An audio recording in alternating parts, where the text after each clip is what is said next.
नमस्ते किसान भाइयों। पिया इंडस्ट्रीज़ लिमिटेड का जो विस्मा फंगीसाइड आता है, इसके ऊपर आज हम बात करने वाले हैं। इस वीडियो में आज हम विस्तृत में देखेंगे इसमें कौन से कंटेंट है, बाद में इसमें क्या फ़ीचर है, ये भी आज इस वीडियो में देखेंगे। मोड ऑफ़ एक्शन के बारे में आज बात करेंगे। हर फसल के लिए कितना डोज लिया जाता है, इसके बारे में आज हम इस वीडियो में देखेंगे। बाद में एप्लीकेशन का मेथड क्या है, ये भी आज इस वीडियो में देखेंगे। ये सब जानने के लिए आज का वीडियो देखना बहुत ज़रूरी है। मैं हूँ प्रमोद निकम और आप देख रहे हैं अपनी खेती अपनी प्रगति यूट्यूब चैनल। सबसे पहले इसमें कौन से कंटेंट आते हैं ये देखते हैं। पायराक्लोस्ट्रोबिन 12.8% और बॉस्कालिड 25.2% WG फॉर्म में आता है। कुल मिलाकर 38% WG फॉर्म में यह विस्मा प्रोडक्ट हमें आता है, जो कि पिया इंडस्ट्रीज़ लिमिटेड का है। इसी प्रकार विस्मा में दो कंटेंट आते हैं। पहला जो है वो पायराक्लोस्ट्रोबिन, जो QOI कवकनाशी, जो माइटोकॉन्ड्रियल इलेक्ट्रॉन परिवहन को अवरुद्ध करता है और इस प्रकार कवक ऊर्जा आपूर्ति को रोकता है और लक्ष्य मर जाता है। और दूसरा जो कंटेंट है बॉस्कालिड, जो ब्रॉड स्पेक्ट्रम SDHI कवकनाशी है, वो कवक विकास के विभिन्न चरणों के खिलाफ प्रभावी बीजाणु अंकुर जर्म ट्यूब बढ़ाव को रोकता है। इसी प्रकार विस्मा दो व्यापक स्पेक्ट्रम प्रणालीगत कवकनाशिका का एक संयोग है, एक QOI समूह से और दूसरा जो है वो SDHI समूह से आता है।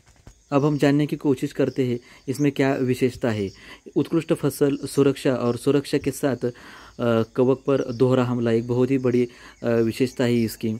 सख्त फफूंदी के खिलाफ बेहतर सुरक्षा ये दूसरी विशेषता है इसकी।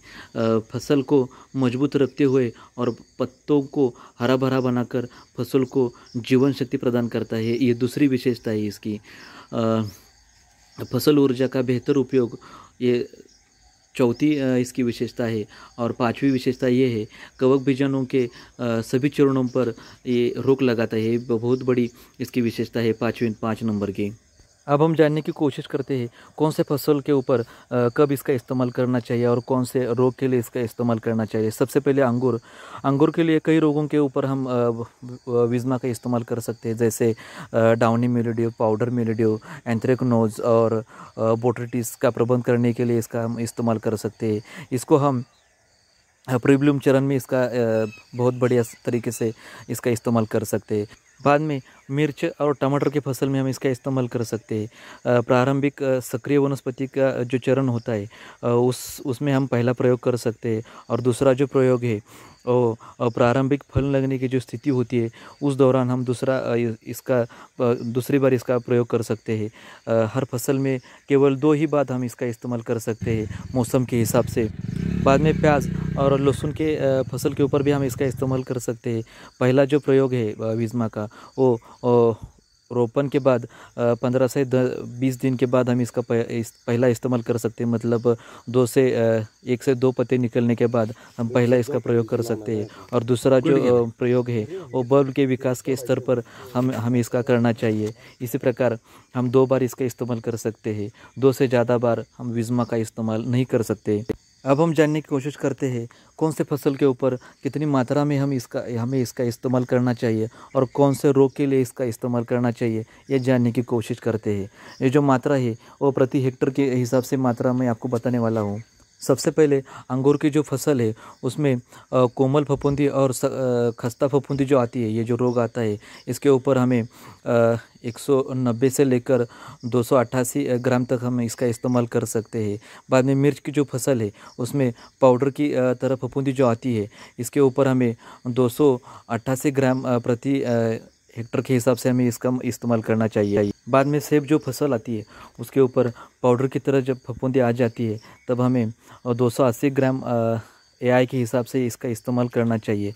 प्याज की जो फसल है उसमें बैंगन धब्बा, तना फाइलम, तुषार जैसे जो रोग आ जाते हैं तब 190 ग्राम की AI हिसाब से हमें इसका इस्तेमाल करना चाहिए। और बाद में जब टमाटर, सबसे ज़्यादा टमाटर की खेती हमारे भारत में होती है, तो टमाटर के ऊपर प्रारंभिक जब तुषार आ जाते हैं तब हमें 190 ग्राम AI के हिसाब से इसका इस्तेमाल करना चाहिए। बहुत बढ़िया फफूंदी नाशक है ये। अभी हम जानने की कोशिश करते हैं ये कौन से पैकिंग में ये विस्मा जो प्रोडक्ट है अवेलेबल है। 120 ग्राम के और 240 ग्राम के पैकेट में ये अवेलेबल है। बोतल आ जाती है, वेटेबल ग्रैन्यूल मटेरियल है।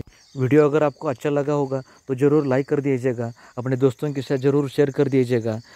अगर अपने चैनल के ऊपर नया है कोई तो ज़रूर अपने चैनल को सब्सक्राइब कर दीजिएगा। बहुत बढ़िया जानकारी आपको इस चैनल के ऊपर मिल जाएंगी। वीडियो देखने के लिए, पूरा देखने के लिए धन्यवाद मेरे किसान भाइयों।